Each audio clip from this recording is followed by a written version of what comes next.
Like we always tell you, we'll always come with topics that we think are of value to us and our country, Uganda at large. My name is Tom, and today again I am with Dr. Engineer Deo Musinge. You're welcome to the show. Thank you, sir. Dr. Deo, I know you've seen some of the things going on in the country, Uganda. Just last week, Uganda, in the parliament, 54 new constituencies were set up, were put up. That means that in next year's elections, they're going to have at least 54 new members of parliament. What is your take? What do you think about all this? First of all, I wanted to thank you and your team for the good work you're doing on enlightening the Ugandans about the way our country is being governed. And I want also to first thank the viewers out there. Thank you for taking interest in how our country is being governed. When I read about that that information that new constituencies were being created and now we are having 540 something. Yeah. New 540 new members of parliament in total next year. In total, of course, I was very astonished, and I was. I'm wondering why. Does it give any value to the country? Yeah. Of course, saying this, I say it in context. When you think about the American Congress, yeah. It has 300 members, yeah. Something like that. And it has 100 members of Senate. Of the Senate, yeah. Putting the total number to somewhere below what we are having in Uganda. So a poor country like Uganda, where we cannot fully sustain our budget. Yeah. We are borrowing. Yeah. We are depending on donors. Why have so many members of parliament? For what purpose? Yeah. Let me ask you a question. One, do you think it is fair for an army, the UPDF, to have 10 representatives in the parliament, and then you have maybe in a Kawa division that has over 500,000, almost 1 million people being represented by one member of parliament? Do you think this is really fair? In Uganda, I think many things have stopped to apply. Yeah. Things like fairness. Yeah. Things like common sense. Somehow it has stopped to apply. So you see that yes, Meda de Rebecca Sekona, the Honorable, is having over 1 million subjects. Yeah. And we are having constituencies in the Sebe region with around 350,000 people. With nine MPs. It does not make sense at all. So at times I wonder, where is our country going? Why are we destroying the economy of the country? Why are we destroying the country? Talking about that, what do you think, what are the disadvantages of having over 540 members of parliament in our country? I want to look at it in two lanes. Yeah. First of all, it is very costly. Yeah. Each member of parliament goes home with around 30 million a month. That's over 20 billion shillings a month. In salaries. In salaries, going to members of parliament. Yeah. How does the country gain from this? Yeah. This money can be utilized in so many other different ways. What are we gaining from this? So, apart from that, the quality of representation falls. Now we are looking at quantitative representation. Yeah. The quality of members of parliament, because I don't want to mention names, but we are having people in parliament that do not deserve to be in parliament. Yeah. So we need people in parliament that are suited, that are qualified to be in parliament. We need people that are going to make legislations that make sense. Yeah. We need people that are able to analyze and scrutinize the bills that are being tabled by cabinet.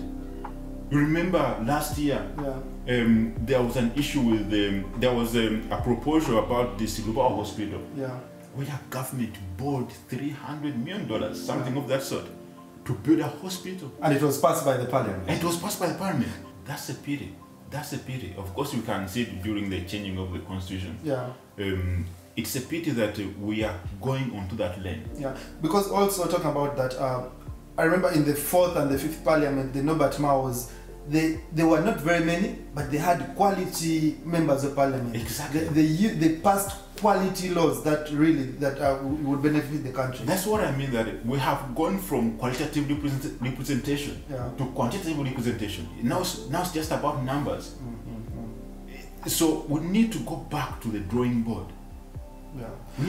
Talking about going back on the drawing board, in your own, as Dr. Engineer Deo Musinge, what do you suggest? What do you think? What should we do as Uganda, to solve this problem? The problem about the size of the size of parliament. The size of parliament. Of course, we need to have leaders that can be able to see that, okay, why are we spending so much money on just governance? So basically, you're saying we should reduce on the governance of governing our country. Yes, the cost of governance is extremely high. Yeah. When you look at parliament. Yeah.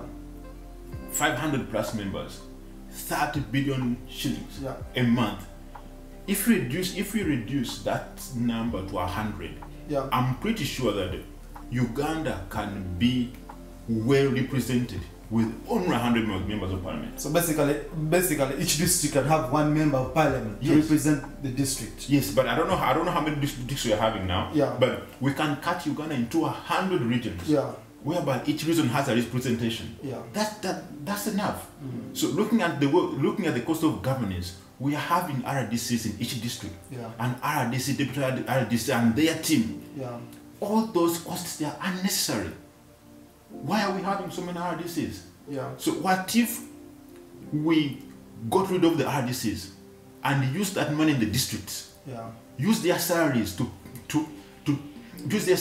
improve the quality of health of our healthcare places. Yeah. And the vehicles they drive? Those they can be traded for ambulances. Yeah. It's adding no value to the country. What value does it add to a district that has an RDC? Yeah.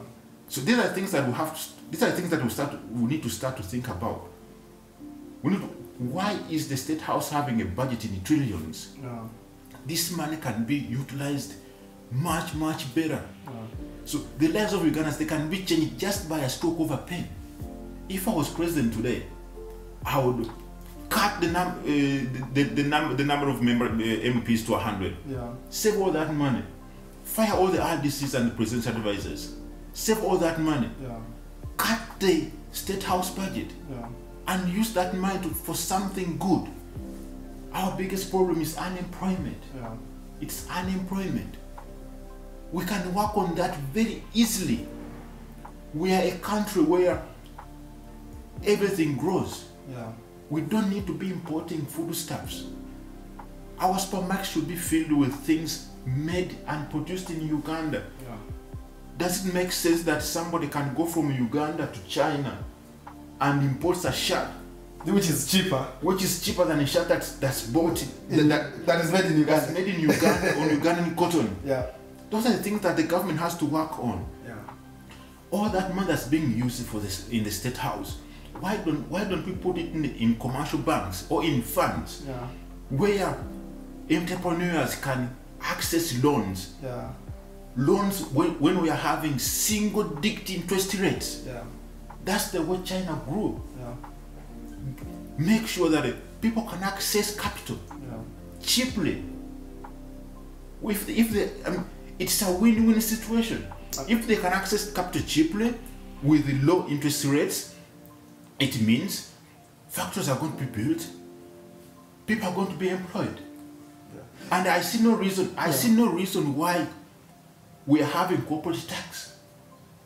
If you remove corporate tax, the government will gain otherwise. Yeah. That's very true. Dr. Deo, thank you very much. I think we've talked about the parliament, the topic of this week.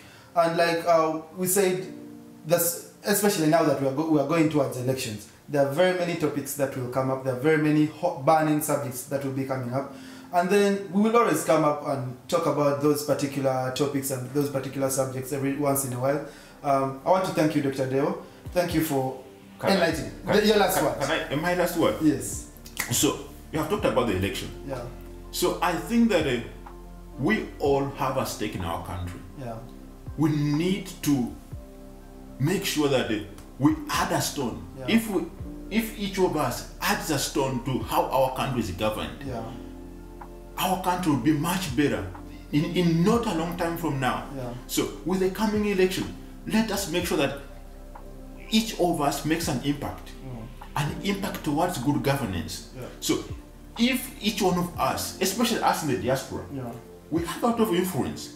People in the diaspora have a lot of influence. So if each person creates a circle of influence, let's say that you can influence people from your own family to take up leadership positions. Yeah.